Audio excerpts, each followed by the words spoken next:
Saudi अरब ने अपने दशकों पुराने कफाला सिस्टम को खत्म कर दिया है, जिससे विदेशी कामगारों के लिए वहां नौकरी करना अब पहले से कहीं ज्यादा आसान हो गया है। ये कदम जून 2025 में घोषित किया गया था और अब प्रभावी हो गया है।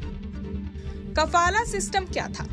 कफाला सिस्टम, जिसे लेबर स्पॉन्सरशिप सिस्टम भी कहा जाता था, विदेशी श्रमिकों के जीवन और उनके अधिकारों पर अत्यधिक नियंत्रण रखने वाला एक प्रचलित ढांचा था, जिसमें नियोक्ताओं को अपने कर्मचारियों पर लगभग पूर्ण अधिकार प्राप्त था। इस प्रणाली के तहत किसी भी विदेशी कामगार को बिना अपने नियोक्ता की अनुमति के नौकरी बदलने, देश छोड़ने या कानूनी मदद लेने की स्वतंत्रता नहीं थी। इस वजह से कई अधिकार समूह इसे आधुनिक गुलामी कहते रहे हैं। इस ऐतिहासिक सुधार के बाद लगभग 1.3 करोड़ प्रवासी कामगार, जिनमें अधिकांश दक्षिण और दक्षिण पूर्व एशिया से हैं और जिनमें भारतीयों की भी बड़ी संख्या शामिल है, लाभान्वित होने की उम्मीद है। कफाला अरबी भाषा का शब्द है, जिसका अर्थ स्पॉन्सरशिप या प्रायोजन होता है और ये प्रणाली खाड़ी देशों में विदेशी श्रमिकों के रोजगार और निवास को नियंत्रित करने के लिए लागू की गई थी। मूल रूप से यह सिस्टम 1950 के दशक में तेल समृद्ध खाड़ी देशों की अर्थव्यवस्थाओं में सस्ते और व्यवस्थित विदेशी श्रमिकों की उपलब्धता सुनिश्चित करने के लिए बनाया गया था।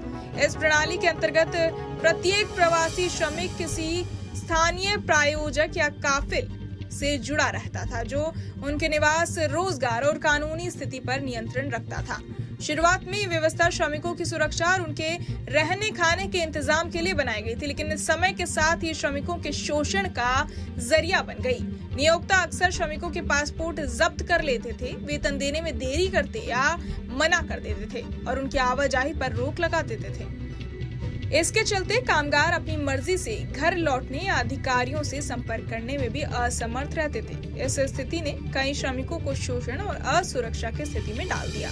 सऊदी अरब ने विजन 2030 के तहत देश में व्यापक सुधार की योजना बनाई है, जिसमें श्रमिकों के अधिकारों की सुरक्षा और रोजगार के नए मॉडल को लागू करना शामिल है। इसके तहत कफाला सिस्टम को समाप्त कर अब कॉन्ट्रैक्ट एम्प्लॉयमेंट मॉडल लागू किया गया है, जिसके अंतर्गत विदेशी कामगार किसी मौजूदा कंपनी की अनुमति लिए बिना नई कंपनी ज्वाइन कर सकते हैं। नए सुधार न केवल प्रवासी कामगारों की स्वतंत्रता बढ़ाते हैं, बल्कि श्रमिक कल्याण और श्रम अधिकारों में भी सुधार लाते हैं। इस परिवर्तन से ये सुनिश्चित किया गया है कि विदेशी कर्मचारियों को अपने रोजगार और जीवन की दिशा